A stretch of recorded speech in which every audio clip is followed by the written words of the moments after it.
민주당 이재명에 대한 선거법 위반 오늘 결심 공판에서 검찰이 이재명에 대해서 징역 2년을 선고해달라고 요청을 했습니다. 징역 2년입니다.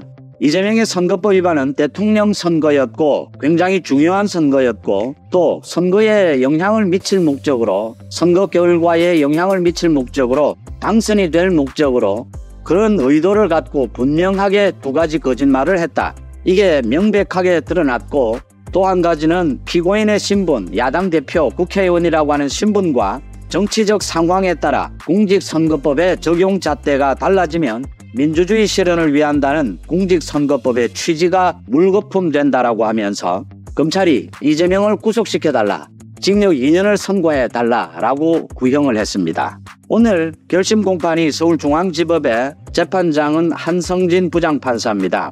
선거법 위반 재판 2년 2개월을 끌었습니다. 오늘 결심 공판이 열렸습니다. 오전 10시 반부터 열렸습니다. 이재명의 두 가지 거짓말 가운데 그러니까 고 김문기를 모른다라고 하는 건 지난번 재판에서 검찰에 직접 신문이 있었습니다. 오늘 오전에는 백현동 4단계 용도 변경과 관련해서 국토부에서 압력이 있었다, 협박이 있었다, 이거 뭐 직무유기 이렇게 이야기를 하면서 협박을 했다라는 부분에 대해서 검찰에 직접 신문이 있었습니다. 그 다음 잠시 전에 검찰에 구형이 있었고 지금은 이재명의 최후 진술이 열리고 있습니다. 검찰이 이례적인 것은 아닙니다. 이 선거법 위반과 관련해서 징역 1년, 2년 이렇게 구형을 하는 것은 이례적인 것은 아닙니다. 징역 2년을 선고해달라고 요청을 했습니다. 그러니까 이게 벌금형입니다. 다른 범죄는 금고 이상의 형을 받아야 다음 대통령 선거나 국회의원 선거에 출마할 수 없습니다. 그런데 선거법을 위반하게 되면 벌금 100만 원 이상만 받아도 다음 선거에 출마할 수가 없고 이재명의 국회의원 배지는 날아가고 민주당이 대통령 선거 때 국고 지원을 받은 434억 원을 토해내야 합니다. 그만큼 선거법 위반은 엄중한 것이죠. 선거 결과를 왜곡하는 것입니다. 유권자들에게 잘못된 선거법을 위반하는 여러 가지 경우가 있지만 거짓말의 경우에는 잘못된 정보를 주는 것입니다. 그래서 이렇게 엄중하게 선거법은 처벌을 하는데 선거법과 관련해서 거짓말을 한 것 허위사실 유포입니다. 정확하게는 당선이 될 목적으로 허위사실을 유포했을 경우입니다. 검찰이 서울중앙지검이 이재명의 이 거짓말 두 가지 선거법 위반은 워낙 명료하고 또 재판 지연도 시도를 했고 또 방탄을 해왔다. 자신의 국회의원 신분, 야당 대표라는 신분을 이용해서 방탄을 해왔다. 굉장히 악질범이다. 증거와 법리가 충분하다. 그래서 징역 2년을 선고해달라고 구형을 했습니다. 요청을 했습니다. 이게 재판부의 이 심리, 이제 선고를 하는데 굉장히 이재명에 대해서 중형을 내리는 이런 선고에 도움이 될 것이다. 검찰의 판단입니다. 이렇게 판단한 이유는 명료합니다. 이재명이 지난번 재판과 이번 재판에서 검찰의 직접 신문에 말이 꼬였습니다. 자기 말대로 이재명이 마지막에 딱 걸려든 겁니다. 지난 2년이 넘게 이재명이 자신이 거짓말을 한 부분 많은 것이 드러났습니다. 그러니까 지난번에도 고 김문기와 골프를 치고 낚시를 가고 알았다고는 할 수가 있지만 주관적으로 자기가 기억이 나지 않았다. 그 당시에 성남시장 때는 하위직 공무원이어서 잘 몰랐다. 주관적인 판단을 이야기했습니다. 법정에서 주관적인 판단은 대개의 경우에 재판부에 의해서 받아들여지지 않습니다. 이재명은 지금 김문기를 몰랐다라고 이야기한 이 부분에 대한 변명이 안 되는 겁니다. 주관적으로 기억이 나지 않았다. 이건 받아들여지기 힘들다라고 하는 것입니다. 모든 정황 증거가 김문기를 모를 수는 없었다. 오늘도 자신의 말처럼 말이 꼬였습니다. 이재명이. 백현동 4단계 용도 변경을 놓고 국토부, 박근혜 정부의 국토부가 협박을 했느냐. 이재명이 이제 실토를 했습니다. 고 김문기를 몰랐다 부분도 자기가 많은 증거를 보니까 결과적으로 몰랐다 할 수는 없는 거다. 그런데 주관적으로 기억이 안 났다 이런 것이었는데 오늘 이 백현동 협박에 대해서도 자기가 국정감사장에서 짧은 시간 안에 대답을 하려고 하다 보니까 말이 좀 고였다라고 실토를 했습니다. 그러니까 국토부의 요구도 있었는데 그 국토부의 요구를 지방자치단체에서 강압으로 받아들였다. 자기가 이렇게 설명을 해야 되는데 이걸 너무 강하게 설명을 하는 바람에 말이 너무 세졌다. 국토부 강압 때문에 모두 4단계 용도 변경을 해주는 것처럼 이렇게 말이 표현되어 버렸다. 말이 꼬였다. 이렇게 사실상 실토를 한 것입니다.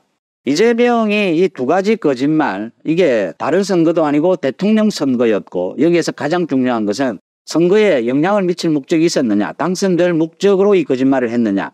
그래서 거짓말을 하는 장소와 그 상황이 굉장히 중요합니다. 얼떨결에 나온 말이었느냐 아니면 준비된 말이었느냐.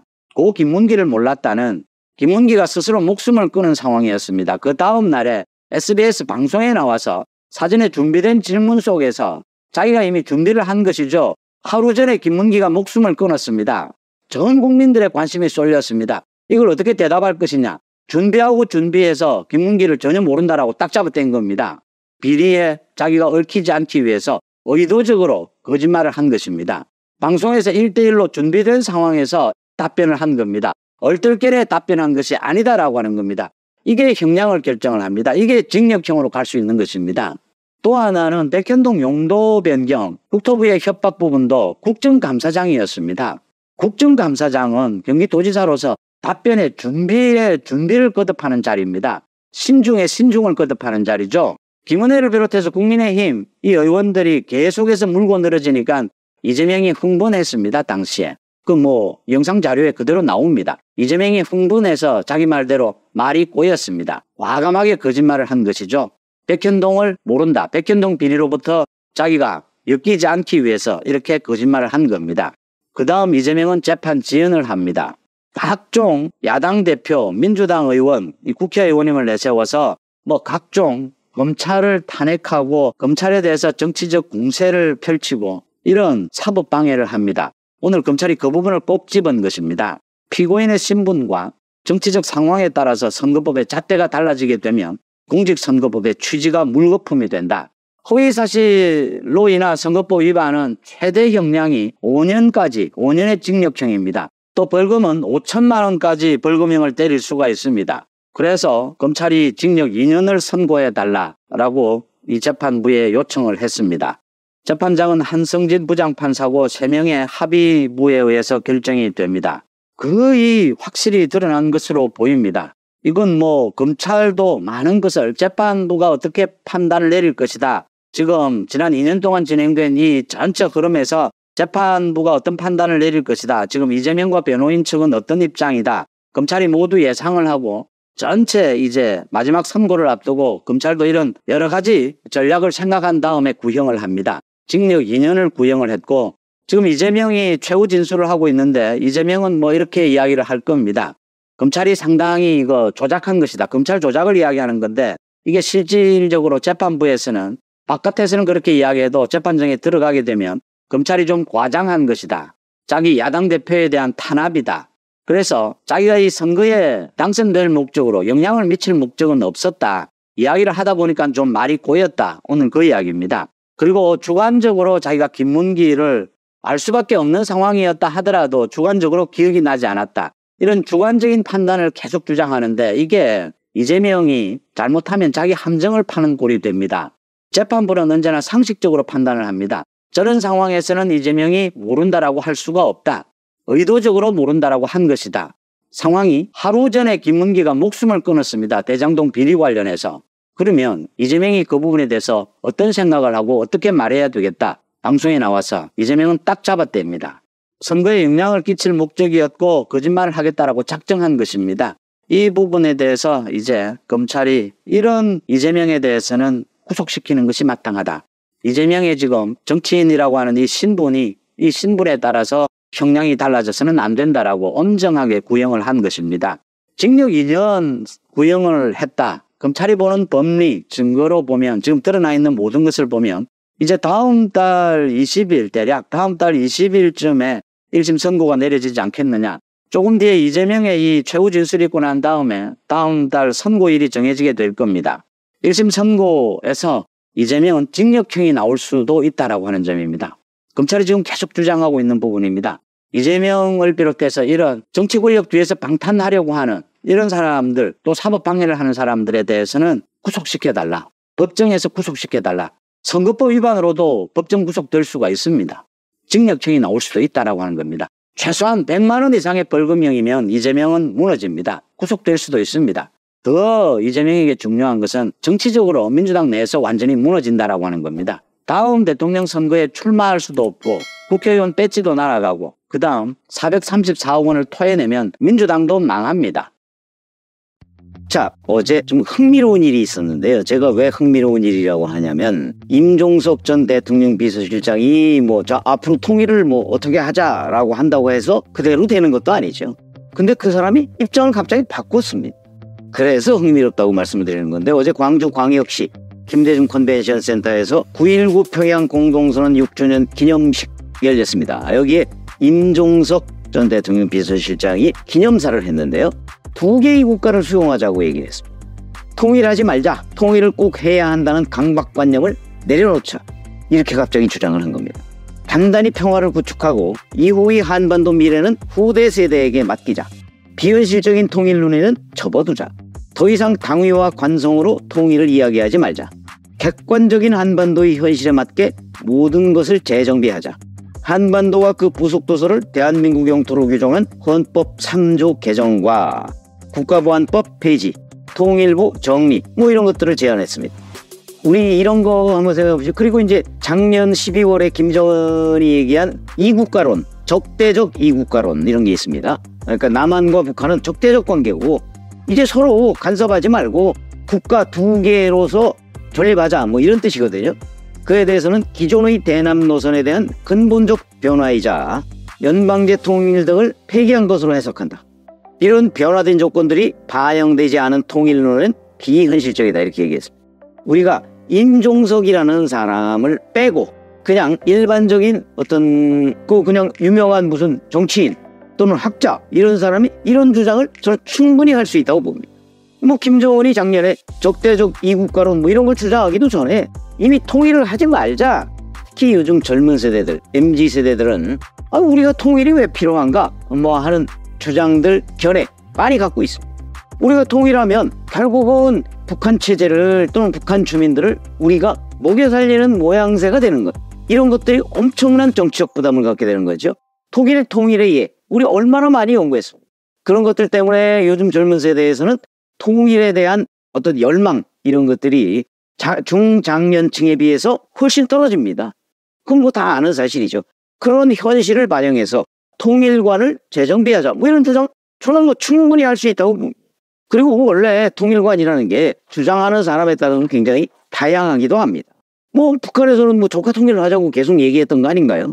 그리고 이게 그리고 남한에서도 또 북친 통일하자고 얘기하는 사람도 있고요. 그리고 가까운 시일 내에 실현될 가능성 거의 없다고 봐야 되고, 어차피 이거는 그냥 남북한이 분단된 이후에 다시 합쳐야 되는 거 아니냐 하는 당위론적 관점, 그 다음에 끊임없이 우리가 노력해야 할 목표, 이런 것들을 설정해놓고 있었던 것이기 때문에 우리가 통일을 지향한다고 해서 통일이 되는 것도 아니고, 그렇다고 통일을 포기한다고 해서 영원히 통일이 안 될 것이다, 이렇게 생각할 수 있는 것도 아니죠. 통일이라는 건 우리의 의지와 무관하게 올 수도 있습니다. 그러나 그렇다고 해서 우리가 일부러 통일을 포기할 필요까지는 없는 거죠. 저는 그런 생각을 가지고 있는데, 여하튼 학자적인 관점에서 이런저런 여러 가지의 통일 담론 이런 걸 내놓는 것, 저는 충분히 가능하다고 생각을 하고요. 여기서 문재인 전 대통령도 기념사를 통해서 이렇게 얘기했습니다. 북한이 남북관계를 적대적 두 국가로 규정하고 나섬에 따라서 기존의 평화담론과 통일담론도 전면적 재검토가 필요하게 됐다. 이거는 그냥 아주 평범한 논평이라고 저는 봅니다.